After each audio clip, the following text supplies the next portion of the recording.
Hello friends, welcome to Nigra Techies. This is our ASP.NET Core tutorial. So part of this video, I'm going to explain logging in .NET Core application. Hopefully we all know the advantages of logging. So when we are developing any application, basically we can debug and we can add some console.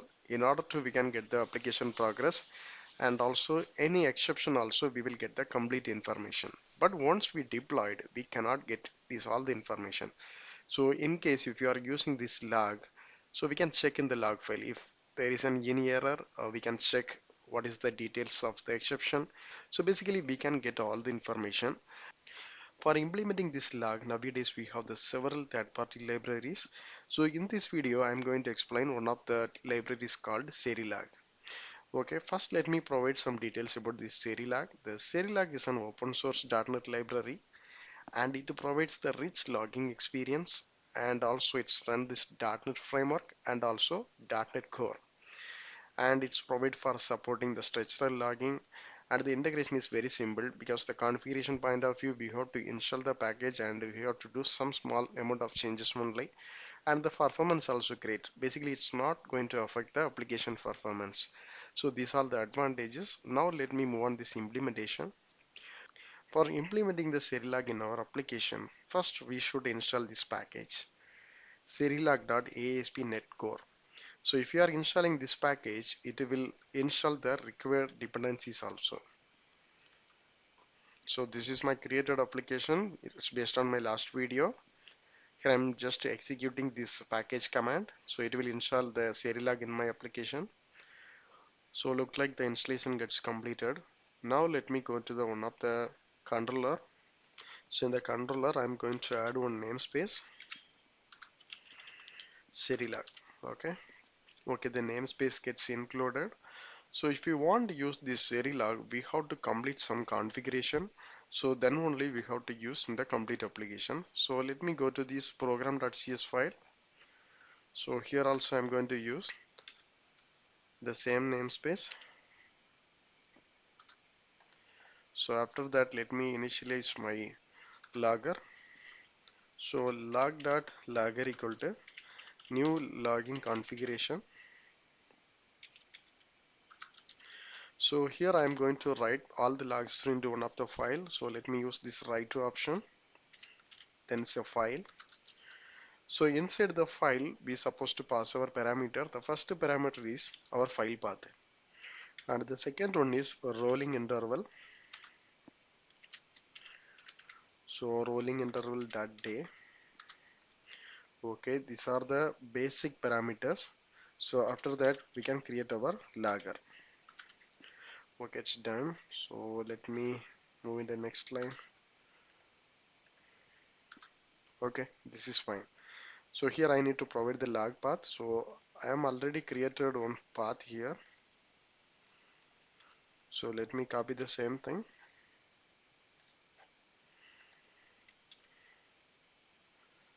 I just included here, and also I need to provide the file name. So API log.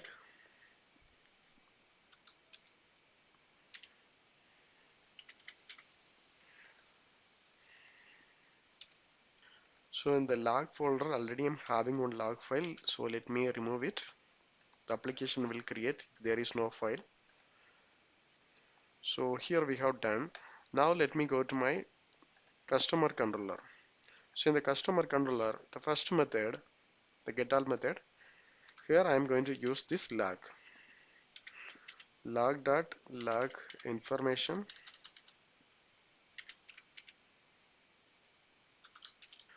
So here customer getAll triggered. Okay, this is fine. So now let me run the application.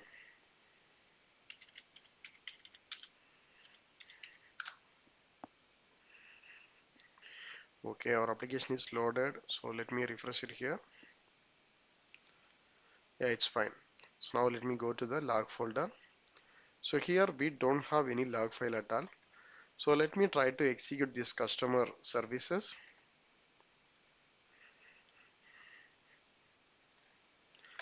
Okay, it's returning the data. The same time, if I'm checking the log path, so the log is generated. So here we can see the only one detail like a customer get all is triggered. The same time, if I'm trying to access some other methods,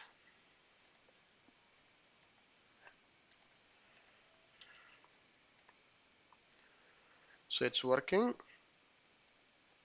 but if I'm checking the log, nothing is updated because we have implemented the log in the manual way. That means, so what are the functions it's required for log we have just included, but this is the not right way. We have to implement this logging in the global way. So let me go to the program.cs file once again. So instead of log.logger, let me define my logger first. Okay, other steps are almost the same. So after that, in the builder dot logging dot add Serilog. So because we are using this Serilog only, so here I am going to pass this one. Now we have enabled this logging globally. Okay, so let me stop and run once again.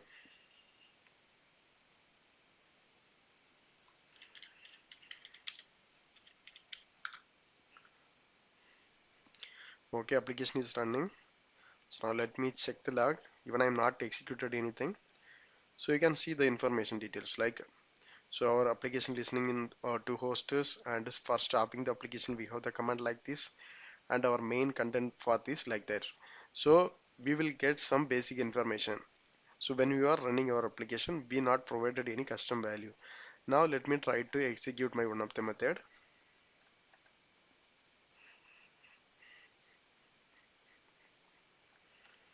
Okay, I'm able to get the values. So if I'm checking this log, see, so I requested for executing this getAll method. So it will return the customer information and it is executed the particular query, and finally I am getting this response also. We can see all the informations. Okay, so this is all about the implementing globally. Now I'm trying to access some other methods also, that also will capture. So I'm just executed this invoice getter.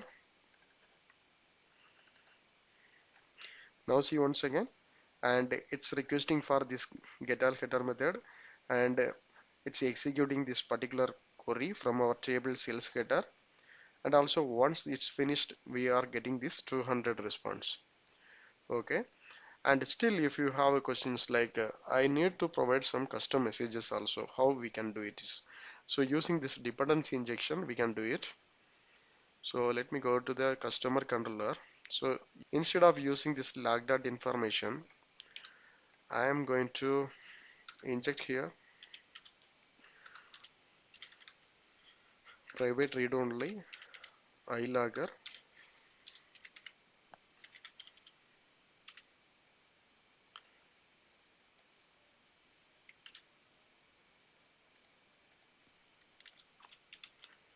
and I have to pass this one. Okay, now this is fine.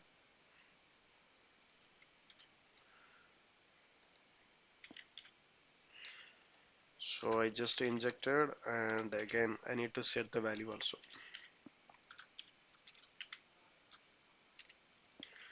So now the dependency injection is completed. So after that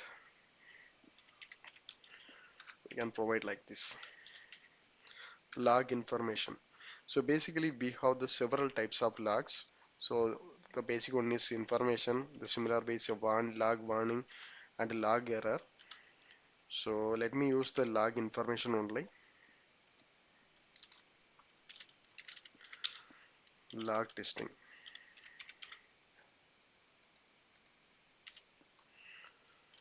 Okay, let me restart the application once again.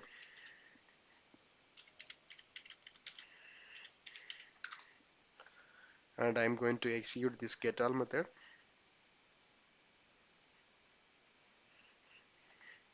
It's returning all the data. So let me open this log file also. So in the log file, So we can see this one, the log testing. This one actually we have included. So additionally, we are getting all the information, whether the request is requesting and it's executing. So what's the response we are getting? So all the information we are capturing. So as of now, we are seeing this information type only. So let me get the error type also. For creating this error, what I did in the, so in the container side, the customer container, so in the get by code method, so actually I'm getting the string only. So I'm trying to make an error.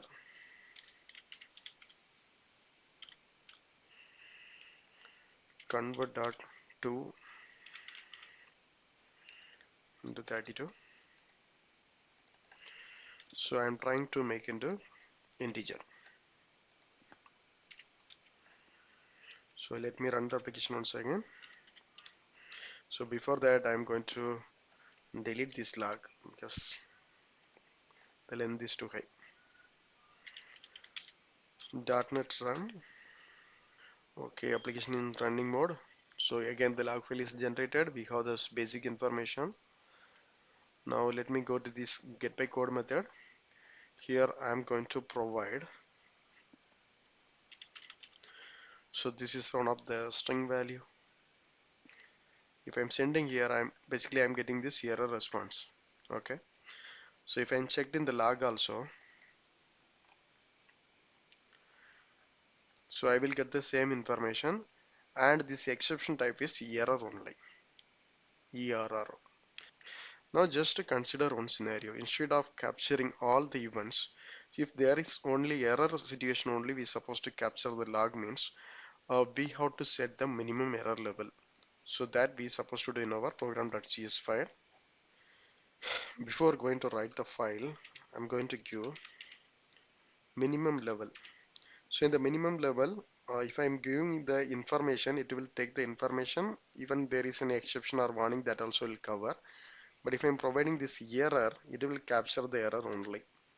So because this is the higher priority one, so I'm just added. Okay, the semicolon is not required. So let me save it once again. And I'm going to delete the log also. Okay, I need to stop the application, then only to allow to delete it. Okay, fine. So let me rerun the application.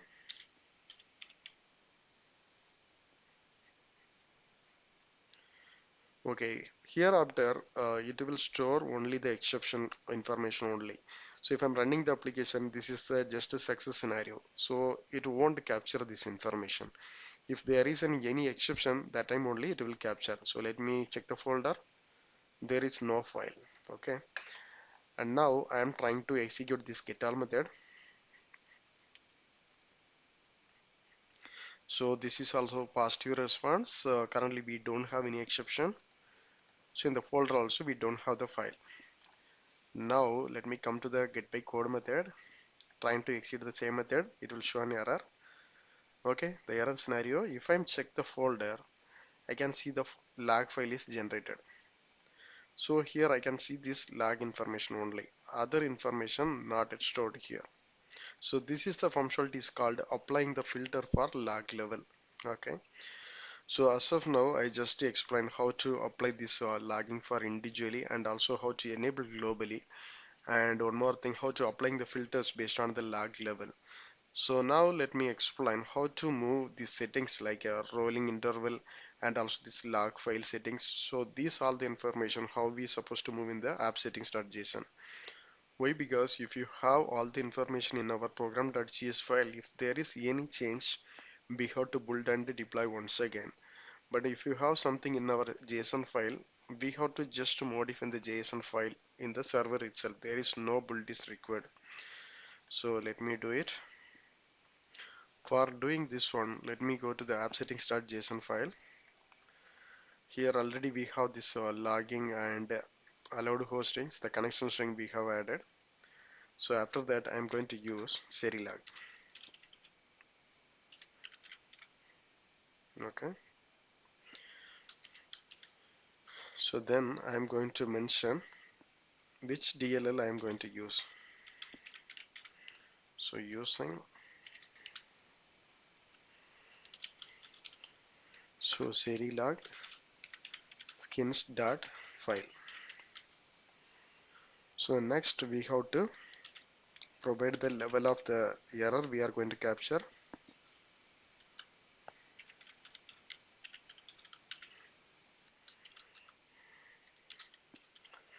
So the default value should be error, or else we can provide the information. And the next thing is we have to write the file. Here I'm going to provide the object. So the first parameter is name. Name is just a file. So next I'm going to provide the argument. So this also one of the object only. So here the first input is path.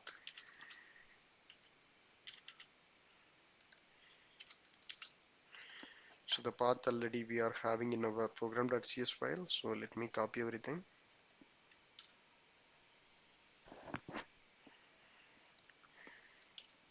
Add it. And the next one is rolling interval.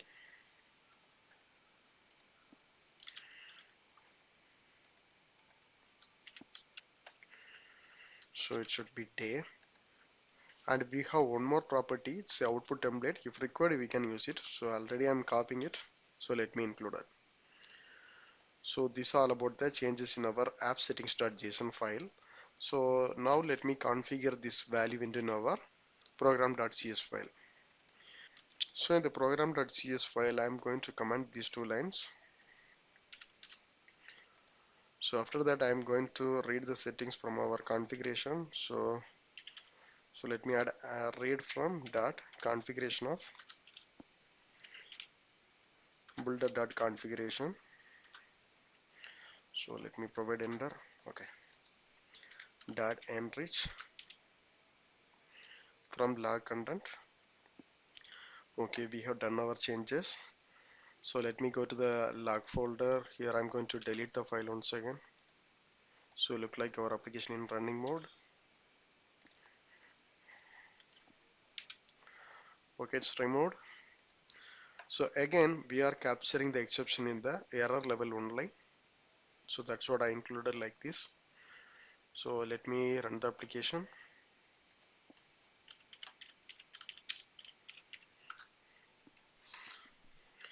Okay, it's saying the error is serilog.skins.file. So actually it's a since.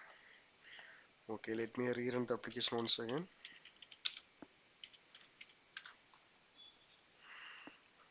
So application is running. So if you want get more information about the Serilog, so you have to visit this official site of Serilog, serilog.net. So here you will get the complete information like the installation and configuration basics. So if you check here, they will provide all the information. What are the packages you're supposed to install it?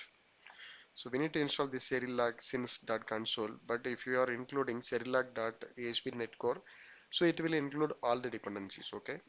And the configuration side, what are the things we are doing? The same information they have provided with very detailing, so you can refer it.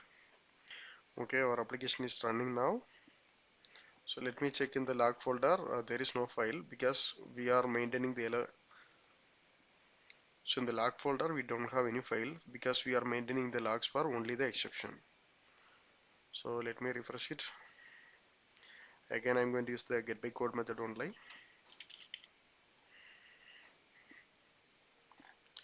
Okay, the exception is coming. See, again, I'm able to see the log and it contains the log information. So now if I want to get the complete log information, then I have to change the settings. So the first thing is, if I can command this one, then it will provide all the details. So let me cut it. Again, I'm trying to run the application, dotnet run. So now let me check the log. See now, I'm getting all the information. So application listing in the local host and it's the development environment. So what is the root path? I'm getting all the information. And also if I'm trying to execute something,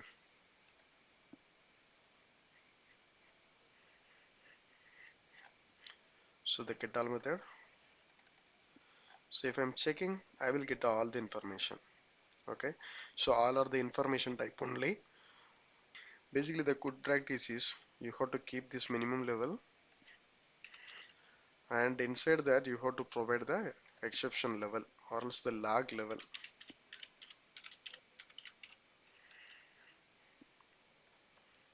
So let me rerun the application once again. Control C. I'm going to delete it.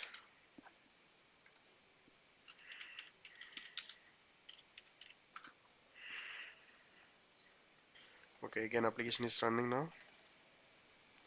So see, I'm getting this information. I'm trying to execute on new service here. Not a new service, the default service, the weather forecast service. So here also I'm getting the complete information. I'm trying to access this weather forecast. So the method is get method. I'm getting the response is 200. So it will capture the log globally. So this is all about completely handling this log information. And let me show you the code. So we are did some configuration in our appsettings.json. So after that we have just enabled in our program.css file. Actually we have just created the logger, and then we have included in our application globally. So it will act complete application. And also this Serilog is supporting for the different applications. So if you refer in the official site, you will get the more information, and you have to check these things. So you can see it's working for Amazon CloudWatch and the cloud, the console application. And actually we are using this file option. We just used this Serilog.sings.file, and also we have some interesting features like a new relic. So the new relic basically provide an kind of UI. The UI itself we can differentiate and we can do the search operations. Okay. And one more thing, we can connect the databases. Using this database connectivity, we can store the log information in the table itself, and this Microsoft Teams. So here we have to notifying the particular group. So if there is any exception, we can notify in the group. So these are the various features was there. For getting the more information, please refer the documents in the official site of Serilog.net. Okay. Thank you. Thanks for watching this video. Still, if you have any doubts or clarification, please post in the comment box, and also please don't forget to subscribe my channel. Thank you. Thanks for watching.